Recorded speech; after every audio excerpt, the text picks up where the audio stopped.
رسوله الكريم أما بعد فأعوذ بالله من الشيطان الرجيم بسم الله الرحمن الرحيم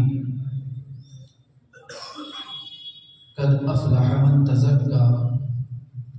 وذكر اسم ربه فصلى صدق الله العظيم صدق رسوله النبي الأمين الكريم ونحن على ذلك لمن الشاهدين والشاكرين والحمد لله رب العالمين. سرورا شاہ کریمہ سرورا شاہ کریمہ دستگیرہ اشرفا حرمت روح پیغمبر یک نظر کن سوء ما یک نظر کن سوء ما دست منظار ناتوانی یا سید اشرف جہاں کی اے اشرف زمانہ زمانے مدد نما درہائے بسترا ذکری دے کرم کشا اشرف نہنگ دریا دریا بسی ندارت دشمن ہمیشہ پرگم بازک اور غوث اعظم بمنے بے سر و ساما مدد غوث اعظم بمنے بے سر و ساما مدد قبلہ بھی مدد کعبہ امام مدد اور در گلو توق غلامی شہ اشرف دارا در گلو توق غلامی شہ اشرف دارم یا حبیبی بد فیل شہ سنگا مدد بگردہ بے بلا و تارا کشی ضعیفان شکستارا پشتی بہت کے خواجہ عثمان ہارون مدد کن یا معین الدین چشتی مدد کن یا معین الدین چشتی مدد کن یا معین الدین چشتی. حضرات گرامی، بڑی خوشی کی بات ہے عرس سیدین میں آپ کے روبرو ہوں اور خوشی صرف اور صرف اس وجہ سے ہے کہ یہ جو پروگرام ہو رہا ہے اس کا آغاز میرے والد محترم الحاج جو خلیفہ سرکار کلام ہیں انہوں نے شروع کیا تھا. دھیرے دھیرے کرتے کرتے بنارس میں کئی جگہ ہوا. یہ مجھے خوشی محسوس اس بات اللہ تبارک و تعالیٰ سے دعا ہے کہ اللہ تبارک فرمائے اور اس سلسلے کو ہمیشہ جاری. برادران محترم، آیت کریمہ کے بعد میں نے آیت کریمہ کی میں نے تلاوت کی ہے. اس پر روشنی ڈالنے سے قبل آئیے اپنے آقا پر درود پاک کا نذرانہ عقیدت پیش کرنے پڑے. اللہم صلی علی سیدنا مولانا محمد وسلم صلاۃ و سلام علیک یا رسول اللہ صلی اللہ تعالی علیہ وسلم.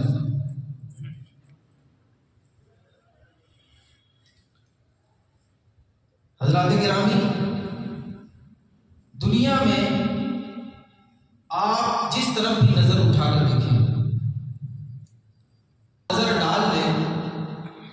ایک چیز کی بہت زیادہ چاہت اور طلب آپ کو کہیں بھی چلے جائیں، دنیا کے کسی خطے کسی کونے میں، شمال سے لے کر جنوب تک، اور دنیا کے کسی خطے میں کسی علاقے میں کسی حصے میں چلے جائیں، ایک ایسی چیز آپ کو دکھائی دے گی جس کی جستجو اور تلاش ہر ایک کو ہے. ہر ایک اس چیز کو حاصل کرنا چاہتا ہے، ہر ایک اس کا طلبگار ہے. پوری دنیا اس کے پیچھے اس کو حاصل کرنے کے لیے پڑی ہوئی ہے. اور وہ چیز کیا ہے؟ وہ چیز سکسیس ہے، کامیابی، فوز و فلاح. کامیابی اور کامرانی ایک ایسی چیز ہے جو ہر ایک کو چاہیے. ہر ایک شخص کامیاب بننا چاہتا ہے. کوئی بھی ایسا شخص نہیں ہے جو کامیاب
ہونا ہے۔ اس مجمع میں جتنے لوگ شریک ہیں، میرے خیال سے اگر کسی سے دریافت کیا جائے کہ تمہیں کامیاب ہونا ہے کہ نہیں، ہر ایک شخص یہاں کہے گا ہاں ہمیں کامیاب ہونا ہے۔ کوئی بھی یہاں کہنے والا یہ نہیں ہوگا کہ ہمیں ناکام ہونا ہے۔ کامیابی ایک ایسی چیز ہے جو ہر ایک کو چاہیے، ہر ایک اس کا طلبگار ہے،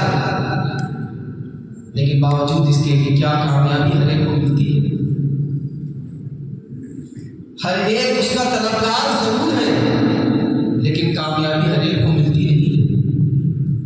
کامیاب ہر ایک شخص ہوتا نہیں ہے، ہر ایک شخص کامیابی سے ہمکنار نہیں ہوتا ہے۔ کہ بڑے بڑے انٹلیکچوئل مفکرین اور دانشوران سے پوچھ لیجیے کہ تم کامیاب، وہ کامیاب اپنے آپ کو تو کہتے ہیں لیکن حقیقت میں وہ کامیاب نہیں، کیونکہ ایمانوں میں وہ کامیاب ہے۔ اللہ رب العزت جسے کامیاب فرماتا ہے وہ کامیاب ہے۔ دنیا میں آپ انٹلیکچوئل لوگوں سے پوچھیں کہ ہم کامیاب ہیں، اگر آپ کسی صاحب سرور سے ملینئر سے پوچھ لیں کہ کیا تم کامیاب ہو تو وہ یہی جواب دے گا ہاں ہاں۔ اگر آپ کسی صاحب اقتدار سے، صاحب تخت و تاج سے پوچھ لیں ہاں ہاں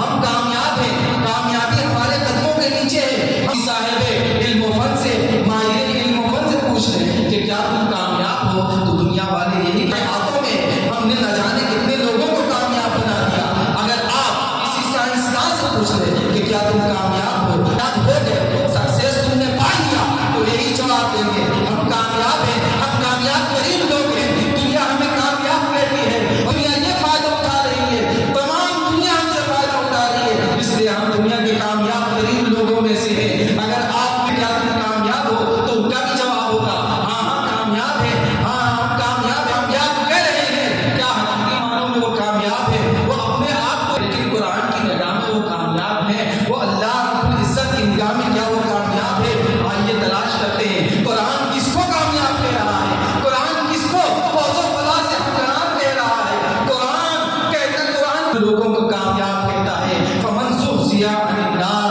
وادخل الجنہ فقد فاز، جہنم سے جسے رہائی ہو گئی اس نے کامیابی کر لی۔ اور جب ہم قرآن میں تلاش کرتے ہیں اور آگے بڑھتے ہیں تو ہمیں قرآن میں ایک دوسری جگہ وَرَسُولَهُ فَقَدْ فَازَ فَوْزًا عَظِيمًا کہ جس نے اللہ اور اس کے رسول کو، اللہ اور اس کے رسول کی اطاعت کر لی، اس نے بڑی کامیابی حاصل کر لی۔ پھر ہم اور جگہ تلاش کرتے ہیں، اللہ کا یہ واضح ارشاد فرماتا، اللہ تبارک و تعالیٰ کا یہ واضح ارشاد الذین هم فی صلاتهم خاشعون کہ وہ مومنین کامیاب ہو گئے جنہوں نے، وہ مومنین کامیاب ہو گئے جنہوں نے اپنی نماز میں خشوع پیدا کر لیا۔ اب اور آگے چلتے ہیں کہ کامیاب اللہ تبارک و تعالیٰ نے کس کو کہا ہے، تو ہمیں قرآن میں چوتھی جگہ ملتا ہے قد افلح من تزکا وذکر اسم ربہ فصلی، کہ کامیاب وہ ہے جس نے اپنے نفس کو پاک کر لیا، جس نے اپنے نفس کی صفائی ستھرائی کر لی، کامیاب ہو۔ تو پتہ چلا، معلوم ہوا کہ کامیاب اب کوئی نہیں ہے، قرآن جسے کامیاب کہہ رہا ہے کامیاب صرف وہی ہے۔ کامیاب وہ نہیں ہے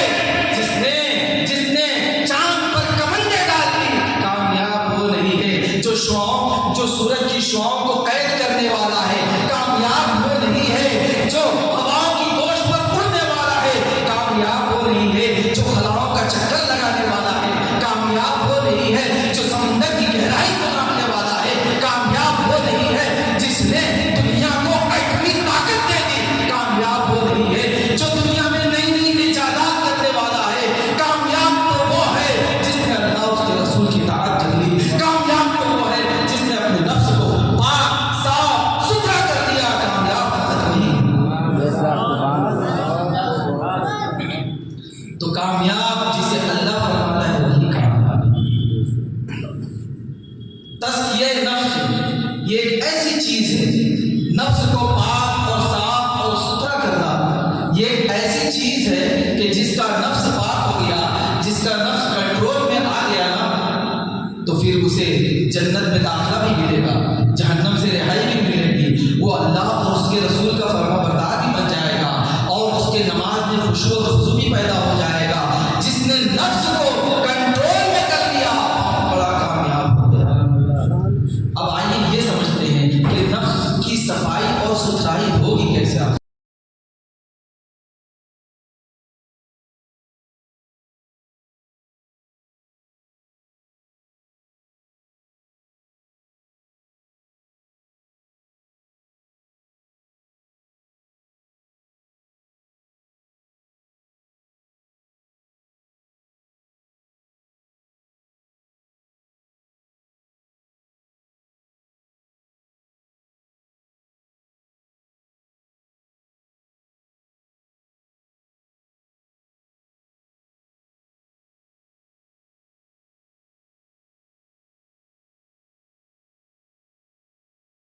لوامہ،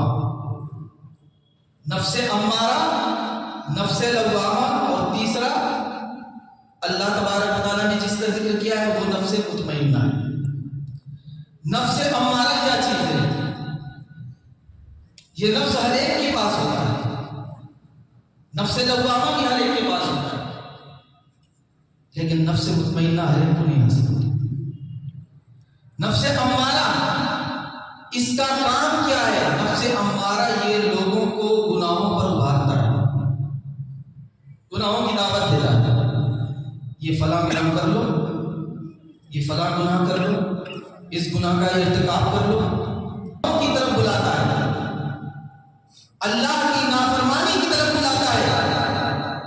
اللہ اور یہ نفس جب نفس امارہ یہ جو دیا گیا ہے یہ ہماری، چونکہ ہم دارالامتحان ہیں، یہ دنیا کیا ہے؟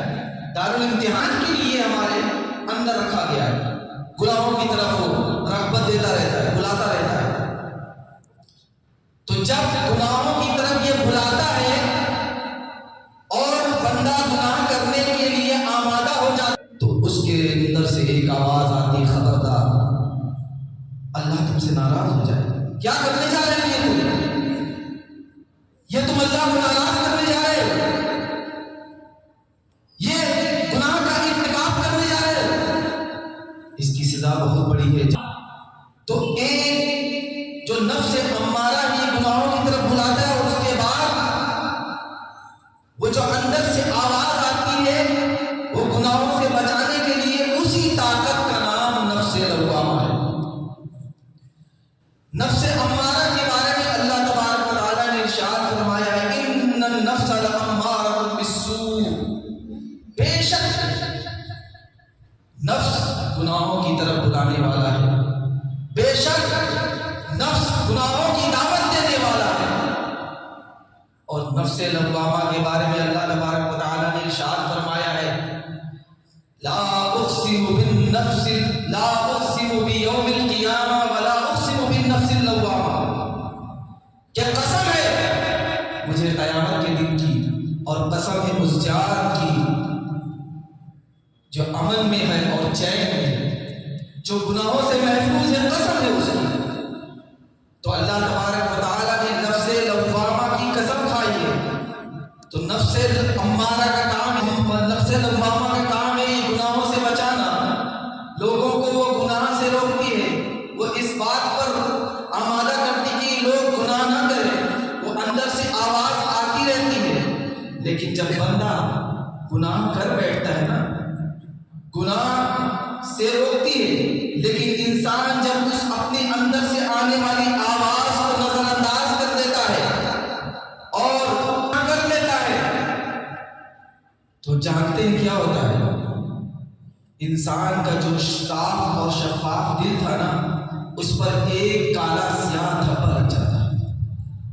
اب ایک نقطہ وہاں کالا سا لگ جاتا ہے اس ایک گناہ کی وجہ سے۔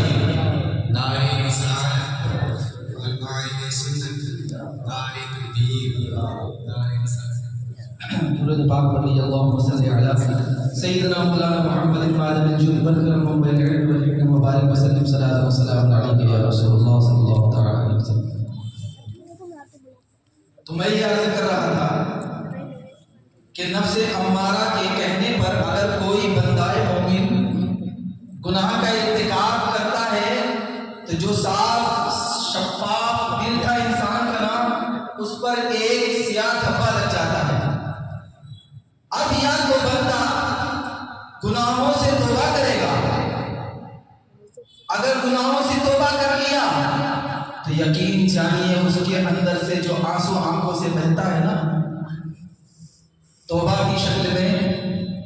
استغفار کی شکل میں اللہ کی بارگاہ میں گڑگڑاتا ہے کہ اللہ ہم سے یہ توبہ ہو گیا، ہم اس کی معافی چاہتے ہیں، ہم اس کی معافی کی طلبگار ہیں۔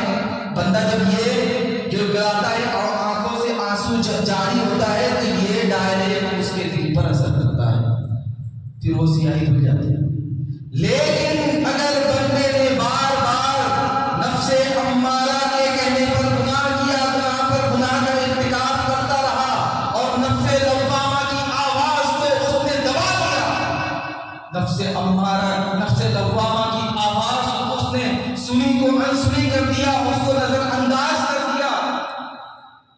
تو پھر یہ چھوٹا سا جو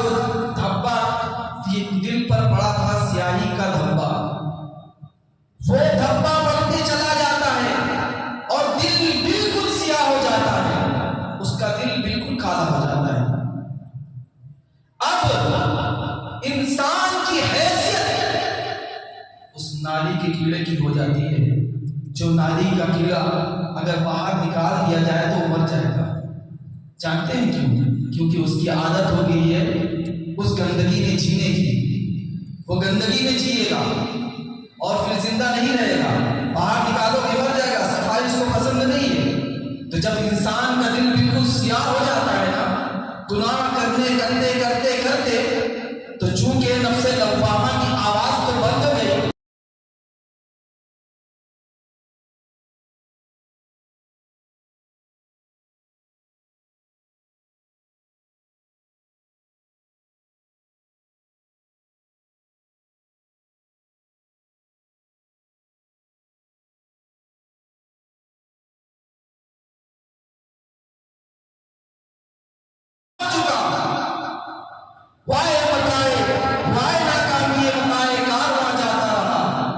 کارواں کے دل سے احساس زیاں جاتا رہا۔ تو جس کے دل سے یہ احساس ختم ہو جاتا ہے نا، پھر تو اس کے لیے خسارہ ہی خسارہ ہے، اس کا دل بالکل سیاہ ہو جاتا ہے۔ لیکن اگر اس کے برعکس دیکھا جائے کہ بندہ جس کا دل سیاہ ہو گیا یا ایک گناہ کے بعد وہ نفس لوامہ کے کہنے پر توبہ کرتا ہے، توبہ کرتے ہیں، اللہ سے وہ معافی کا طلبگار ہوتا رہتا ہے، سجدوں میں، رکوع میں اور نمازوں میں وہ اللہ سے مغفرت طلب کرتا رہتا ہے، دل کی صفائی ہونے لگتی ہے، اس کے دل کی ستھرائی ہونے لگتی ہے۔ اسی کو تزکیہ نفس کہا جاتا ہے، اسی کو نفس کی صفائی اور پاکی ستھرائی کہا جاتا ہے۔ اب اس کا نفس بالکل صاف پاک ستھرا ہو جاتا ہے، کرتے کرتے جب انسان بالکل توبہ، ایک طرف گناہ سے رک رہا ہے اور ایک طرف وہ توبہ کر رہا ہے، اللہ کی بارگاہ میں سر بسجود آنکھوں سے آنکھ، تو بالکل اس کا دل چمکدار ہو جاتا ہے۔ تبارک و تعالیٰ اپنے ایسے بندوں کے لیے ارشاد فرماتا ہے، سبحان اللہ، یا ایھا النفس المطمئنہ، اے وہ جان جو امن و چین میں ہے، وہ جان، یا ایھا النفس المطمئنہ، اے وہ جان جو اطمینان میں ہے، جو امن و چین میں ہے، اے وہ جان لوٹ اپنے رب کی طرف اور اس حال میں لوٹا کہ رب تجھ سے راضی ہو جائے، تو رب سے راضی ہو جائے۔ فادخلی فی عبادی، میرے بندوں میں داخل ہو جا، وادخلی جنتی، اور میری جنت میں داخل ہو جا۔ تو اب یہ نفس مطمئنہ حاصل ہو گیا، یعنی جس نے توبہ کر لی اور جس کا دل چمکدار شیشے کی طرح ہو گیا، صاف شفاف ہو گیا، اب اس کو وہ نفس مطمئنہ حاصل ہو گیا، اب وہ مطمئن ہو گیا۔ تو برادران اسلام، یہ جو آپ اولیاء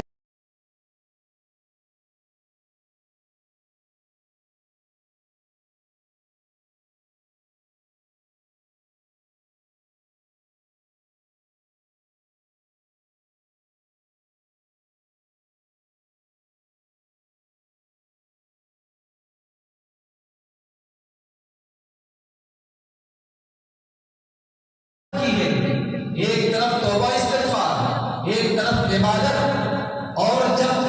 یہ عبادت صاف ستھرا ہوتا ہے تو کبھی الدین بختیار کاکی کی صورت میں آپ کو اللہ کا ولی دکھائی دے گا، کبھی نظام الدین اولیاء کی صورت میں اللہ کا ولی دکھائی دے گا، کبھی محبوب الہی کی صورت میں آپ کو اللہ کا ولی دکھائی دے گا، کبھی علاؤ الحق پنڈوی کی صورت میں آپ کو اللہ کا ولی دکھائی دے گا، کبھی توکل مستان کی صورت میں آپ کو اللہ کا ولی دکھائی دے گا، کبھی محدث اعظم ہند کچوچوی کی صورت میں اللہ کا ولی آپ کو دکھائی دے گا۔ سبحان اللہ، محدث اعظم ہند، ان کا نام میں نے کیوں لیا جانتے ہیں؟ آج ان کی مثال کی تاریخ، آج ان کا عرس، محدث اعظم اور اولیاء کرام بزرگان دین کی وہی جماعت ہے جنہوں نے اپنے نفس کو بالکل پاک صاف ستھرا کیا، اور جب اپنے نفس کو پاک صاف ستھرا کر لیا تو اس پر راز و نیاز کی باتیں کھلنے لگتی ہیں۔ جس کا نفس پاک ہو جائے نا، صاف ہو جائے، ستھرا ہو جائے، تو پھر اس پر راز و نیاز کی باتیں کھلنے لگتی ہے۔ غوث محدث اعظم مختوم الملت حضور محدث اعظم کچھوچوی، آپ اگر ان کی حیات کا مطالعہ کریں تو آپ کو معلوم ہوگا کہ حضور محدث اعظم کی پوری زندگی، پوری حیات مبارکہ دین کی نشر و اشاعت، دین کی دعوت و تبلیغ اور باطل فرقوں سے حفاظت اور صیانت، اور باطل فرقوں کو منہ توڑ جواب دینے میں، رد و مناظرے کرنے میں پوری زندگی آپ کی گزر گئی۔ آپ کو اگر یہ معلوم ہو جاتا نا کہ فلاں جگہ میری بہت زیادہ ضرورت ہے، اور آپ کی طبیعت بھی عالی ہوگی، تو وہاں آپ ضرور تشریف لے جاتے ہیں، کیونکہ آپ کے دل میں قوم کا درد، قوم کا احساس بہت تھا۔ حضور محدث اعظم پوری حیات انہوں نے اپنی باہر زندگی گزاری۔ لوگوں کی عمر جب انتہا کو پہنچتی ہے نا، انسان جب بوڑھا ہوتا ہے تو اسے کیا حاجت ہوتی ہے؟ اسے حاجت یہ ہوتی ہے کہ وہ گھر پر آرام کرے، گھر پر آرام اور سکون سے بیٹھے۔ لیکن حضور محدث اعظم کے بارے میں آپ یہ جان کر حیرانی ہوگی کہ آخر دم تک، آخر سانس تک انہوں نے اسٹیجوں پر زندگی گزاری، اور باطل فرقوں سے مناظرہ کرتے ہوئے وہ دنیا سے رخصت ہوئے۔ اسی طرح کا ایک پروگرام کہیں رکھا گیا باہر، اپنے تبلیغی دورے پر حضور محدث اعظم نکلے، اور آپ کے ساتھ کچھ آپ کے علماء کرام، ایک جماعت تھی۔ آپ نکلے تو چونکہ سفر اس دور میں جیسا ہے نا، اس دور میں ویسا نہیں تھا۔ ہم اور آپ جیسا سفر دیکھ رہے ہیں، ایسا آسانی اور سہولت کا سفر نہیں تھا۔ پہلے بہت صعوبتیں اور پریشانیاں لوگ جھیلتے تھے، اور پھر اس کے بعد اپنی منزل تک پہنچتے تھے۔ ہمیں تو آج اے سی اور آرام دہ سیٹیں مل جاتی ہیں، لیکن اس دور میں یہ حال نہیں تھا۔ اس دور میں بہت ہی پریشانی اور مصیبتوں بھرا سفر ہوا کرتا تھا۔ ٹرین کا بھی سفر ہوتا تھا، لیکن اس کے باوجود وہ تھکا دینے والا سفر ہوتا تھا، جو اس دور کے لوگ انسان دریافت کر سکتے کیسا سفر رہتا تھا۔ تو حضور محدث اعظم جب اپنے تبلیغی دورے پر نکلے تو راستے میں ان کے جو ساتھی لوگ تھے، ان کے جو ساتھ علماء کرام تھے، انہوں نے آپس میں یہ گفتگو کر لی۔ ان صعوبتوں کو دیکھ کر، ان پریشانی کو دیکھ کر، سفر کی جو پریشانی ہے اس کو دیکھ کر انہوں نے یہ کہنا شروع کیا کہ ہم لوگ تو کتنی محنت مشقت کر کے ہم اسٹیج پر پہنچتے ہیں، اور لوگ یہ سمجھتے ہیں کہ یا تو ہم آسمان سے نازل ہوئے ڈائریکٹ، یا زمین سے نکل آئے۔ اب آپس میں وہ لوگ تو ہنسی و مذاق ہونے لگا، لیکن حضور محدث اعظم نے جب یہ بات سنی تو انتہائی متانت و سنجیدگی کے ساتھ آپ نے جواب دیا کہ میاں دیکھو، مجھے میری عمر دیکھو، میں شکوہ و شکایت نہیں کر رہا اس صعوبت کا، اس پریشانی کا، سفر کی، اور تم لوگ ہو جو ابھی جوان ہو اور ابھی سفر کی پریشانی کو جھیل سکتے ہو، اور جانتے ہو کہ میں یہ پریشانی کیوں جھیل رہا ہوں، میں یہ سفر کی دشواریاں کیوں جھیل رہا ہوں، تم جانتے ہو۔ حضور محدث اعظم ارشاد فرماتے ہیں کہ آپ فرماتے ہیں کہ میں مدینہ منورہ میں ایک مرتبہ قیام پذیر تھا، اسی اثنا میں مجھے خیال آیا، مجھے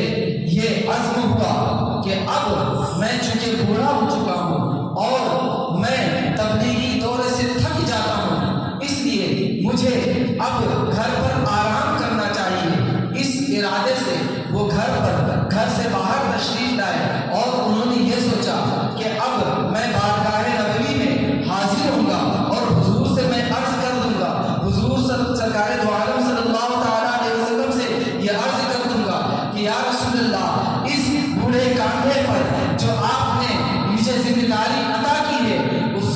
ذمہ داری سے مجھے سبکدوش کر دیا جائے۔ میں یہ حضور سے عرض کروں گا اور اسی ارادے سے وہ گھر سے باہر تشریف لائے۔ آپ بارگاہ نبی میں ابھی حاضر بھی نہیں ہو پاتے ہیں کہ ایک بزرگ آپ کو مل جاتے ہیں، اور آپ کو ملنے کے بعد جب وہ بزرگ آپ سے ملتے ہیں تو آپ سے عرض کرتے ہیں حضور ذرا گھر پر تشریف لے چلیے، میرے پاس لائبریری ہے اور کتابوں کا خزانہ ہے، چلیے گھر پر تشریف لے چلیے اور میری ذرا لائبریری دیکھ لیجیے۔ حضور محدث اعظم چونکہ یہ کتابوں کے عاشق لوگ ہیں، کتابوں کے ساتھ چلتے ہیں، تو حضور محدث اعظم نے یہ سوچا کہ چلو دیکھ لیتے ہیں۔ وہ اس بزرگ کے ساتھ وہ ان کے ساتھ چل دیے، اور جب وہ گھر پر جاتے ہیں تو وہ بزرگ ایک اپنے ہاتھ سے ایک کتاب نکالتے ہیں اور حضور محدث اعظم ہند کو وہ کتاب عنایت فرماتے ہیں اور کہتے ہیں کہ آپ اس کا مطالعہ کریں۔ حضور محدث اعظم نے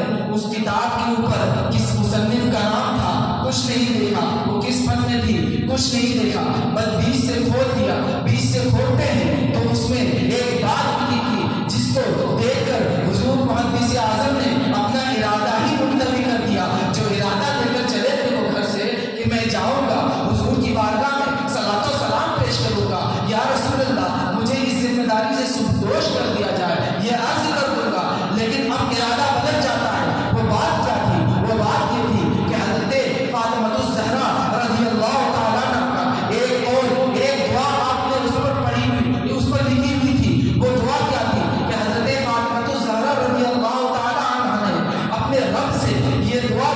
کی تھی کہ یا رب العالمین، میرے بابا کی امت کے علماء کا رزق پوری دنیا میں پھیلا دیا جائے، تاکہ میرے بابا کے یا رب العالمین میرے بابا کی امت کا اور امت کے علماء کا رزق پوری دنیا میں پھیلا دیا جائے، تاکہ یہ اپنا رزق تلاش کرتے ہوئے جہاں جہاں بھی جائیں میرے نانا کی میرے بابا کی باتوں کو پھیلائیں، دین کی پیغام کو عام کرتے جائیں۔ اس لیے حضور محدث اعظم نے اس کو پڑھنے کے بعد ارادہ ہی مطلب کر دیا۔ تو حضور محدث اعظم ان لوگوں سے فرماتے ہیں کہ تم تو ابھی جوان ہو ہیں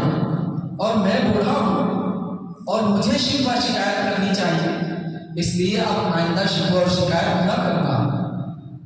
حضور محدث اعظم جب دربار نبی میں حاضر ہوتے ہیں تو چونکہ انہوں نے ذمہ داری لی تھی، وہ رد و مناظرہ کرتے تھے، وہ باطل فرقوں کے سامنے رد و مناظرہ کرتے تھے، علم کی باتیں کرتے تھے، وہ دین کی نشر و اشاعت کرتے تھے، مصطفیٰ کے دین کو پھیلاتے تھے۔ اس لیے جب بارگاہ نبوی میں حاضر ہوتے ہیں تو کون بندہ مومن ہے جس کے دل میں یہ بات پیدا نہ ہوگی کہ میں مدینے میں رہ جاؤں، میری موت مدینے میں ہو جائے، میں مدینے میں رہ کر مدینے میں ہو کر رہ جاؤں، مجھے کاش مجھے اپنے دیار میں جانا نصیب نہ ہو۔ کون مومن کی یہ خواہش ہوگی جو کہ وہاں سے آنا چاہے گا؟ حضور محدث اعظم ہند کی بھی طرف یہی تھی، حضور محدث اعظم بھی وہاں سے آنا نہیں چاہتے تھے، مگر کیا کرتے کیا نہ کرتے، بارگاہ نبی میں حاضر ہوتے ہیں تو کہتے ہیں کہ بارگاہ نبی میں حاضر ہوتے ہیں تو کہتے ہیں مدینے کا کام کرنا ہے سید، مدینے کا کام کچھ کرنا ہے سید، مدینے سے بس اس لیے جا رہا ہوں، مدینے سے بس اس لیے جا رہا ہوں۔ اور جب حضور محدث اعظم نے ملت کے شیرازے کو بکھرتا ہوا دیکھا، آپس میں اختلاف کو دیکھا، اپنے مومن بھائیوں کو آپس میں لڑتے جھگڑتے دیکھا، تو فرمایا کہ کفر سے کفر بغیر نظر آتا ہے، کفر سے کفر بغیر نظر آتا ہے، کیوں نہیں ہوتے مسلمان بھی مسلمان کے قریب، کیوں نہیں ہوتے مسلمان بھی مسلمان کے قریب، اور آئے پاک نبی پر سے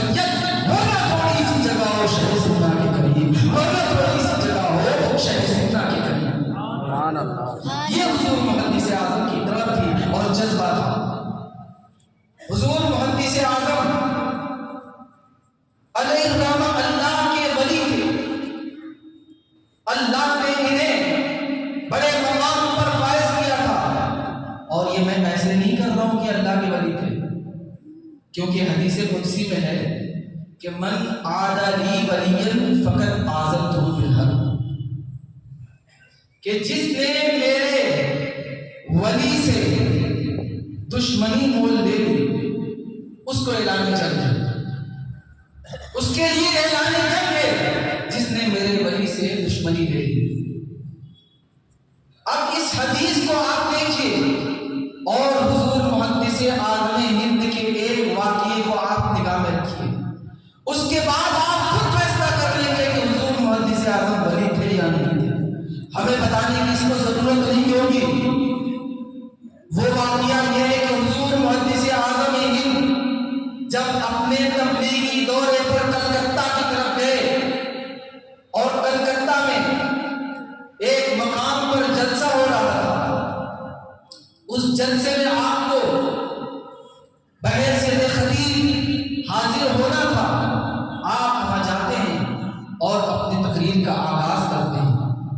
اچھا، وہ جو اسٹیج بنا تھا جلسے کا، اس کے پیچھے ایک ندی تھی، ایک دریا، اور ایک ادھر پلاننگ الگ چل رہی تھی، ادھر ایک دشمن تھا۔ اللہ کے ولیوں کے بھی کچھ دشمن ہوتے ہیں، سب دوست نہیں ہوتے۔ تو ایک دشمن ادھر تھا اور وہ اس طاق میں تھا کہ کب موقع ملے اور میں حضور محدث اعظم کو شہید کر دوں۔ وہ شہید کرنے کی نیت سے ادھر حاضر ہوا، وہ اس طاق میں تھا کہ میں ان کا آج کام تمام کر دوں گا، اور وہ اس انتظار میں بیٹھا تھا۔ تقریر شروع ہوئی اور وہ ایسا ویسا آدمی نہیں تھا، کئی کنڈ کر چکا تھا، کسی نے اسے بھیجا تھا حضور محدث اعظم ہند کو کہ ان کا کام تمام کر دو، ان کو شہید کر دو، کسی نے بھیجا تھا۔ تو اب وہ آیا اور آ کر چھپ کر بیٹھ گیا۔ اب وہ اس فراق میں تھا کہ کیسے ان پر حملہ کیا جائے۔ اس نے بالکل حملے کی پلاننگ کر لی اور تیاری کر لی، مکمل منصوبہ بندی کر لی۔ منصوبہ بندی کے تحت وہ حملہ کرنے ہی والا تھا کہ اس کے بعد اچانک وہ ادھر اسٹیج سے ادھر بھاگ آتا ہے، چیختا چلاتا ہوا، حضور مجھے بچا لیجیے، حضور مجھے بچا لیجیے۔ حضور کے قدموں میں گر جاتا ہے اور عرض کرتا ہے کہ مجھے بچا لیجیے۔ سارے عالم، مجمع کا جو عالم تھا وہ سب حیران ہے، پریشان ہے، ماجرا کیا ہے، بات کیا ہے، یہ اچانک حضور محدث اعظم کے قدموں میں کیوں گر رہا ہے، کیوں ان سے بچانے کی باتیں کر رہا ہے، بچانے کی درخواست پیش کر رہا ہے۔ حضور محدث اعظم ہند اور لوگوں نے اس سے جب دریافت کیا بات کیا ہے بھائی، ماجرا کیا ہے، تو وہ کہنے لگا میں حضور محدث اعظم ہند کو شہید کرنے کی نیت سے حاضر ہوا تھا اور میں ادھر چھپ کر بیٹھا تھا اور میں نے یہ چاہا کہ ان پر حملہ کیا جائے۔ جیسے میں حملہ کرنے والا تھا کہ ایک شیر ببر میرے اوپر حملہ کر دیتا ہے، مجھے نوچتا ہے، میرے گوشت کو نوچ دیتا ہے اور میری حالت مجھے تہس نہس کر دیتا ہے، مجھے تکلیفیں پہنچاتا ہے، مجھے کاٹتا ہے، نوچتا ہے۔ وہ اس طرح حملہ کر کے وہ چلا جاتا ہے۔ لوگوں نے دیکھا کہ نہ کوئی شور ہے، نہ شرابہ ہے، نہ شیر کی آمد کی کوئی اطلاع ہے، نہ شیر کی آمد کی دہار ہے، کچھ بھی نہیں، شیر دکھا بھی نہیں۔ لوگ حیران ہیں کہ ماجرا کیا ہے، تو پتا چلا کہ یہ وہی بات ہے، من عاد لی ولیا فقد آذنته بالحرب، جس نے میرے ولی سے دشمنی توڑ لی، جس نے میرے ولی سے دشمنی لے لی، اس کے لیے اعلان جنگ ہے، اللہ کا اعلان ہے۔ اب جس کے لیے جنگ کا اعلان اللہ تبارک و تعالیٰ کرے، اسے کون بچا سکتا ہے، اسے کون بچا سکتا ہے، اسے کوئی دنیا میں کون محفوظ رکھ سکتا ہے؟ کوئی کسی کے اندر یہ طاقت نہیں کہ اسے بچا لے۔ بیچارہ اس کا حال یہ ہوا کہ وہ ہندو تھا، حضور محدث اعظم ہند کے قدموں میں گرتا ہے اور کہتا ہے حضور مجھے کلمہ پڑھا لیجیے۔ اب وہ کلمہ پڑھتا ہے، اسلام میں داخل ہوتا ہے، اور حالت اس کی ناگفتہ بے تھی کیونکہ اس کے جسم سے خون کافی بہ چکا تھا، اسے جسم سے جو شیر نے لوٹھڑا ایک نوچ لیا تھا، وہ بچنے والا تو نہیں تھا، اس لیے وہ دنیا سے چلا جاتا ہے۔ اور حضور محدث اعظم نے ایک اپنے اوپر حملہ کرنے والے کو ایک ایمان منتقل کر دیا۔ یہ دیکھیے کرامت کہ اللہ کے ولی کی کرامت ظاہر ہوئی کہ وہ حملہ کرنے آیا تھا اور بدلے میں کیا ملا؟ اسلام کی دولت۔ بدلے میں کیا ملا؟ ایمان کا نور۔ بدلے میں کیا ملا؟ اس کا دل روشن ہو گیا اور جنت میں داخلہ ہو گیا، کیونکہ وہ اتنا ہی وقت پایا تھا، تھوڑا ہی وقت پایا تھا، اس کے سے گناہ بھی ساتھ نہیں ہوا ہوگا، وہ بالکل دنیا سے پاک صاف ستھرا ہو کر چلا گیا اور کتنی بڑی دولت وہ لے کر دنیا سے گیا۔ تو برادران اسلام، یہ ہے اللہ کے مقدس ولی، یہ جماعت ہے اللہ کی جن کا دل بھی صاف ستھرا اور نفس بالکل پاک ہے۔ اللہ تبارک و تعالیٰ سے دعا ہے کہ اللہ تبارک و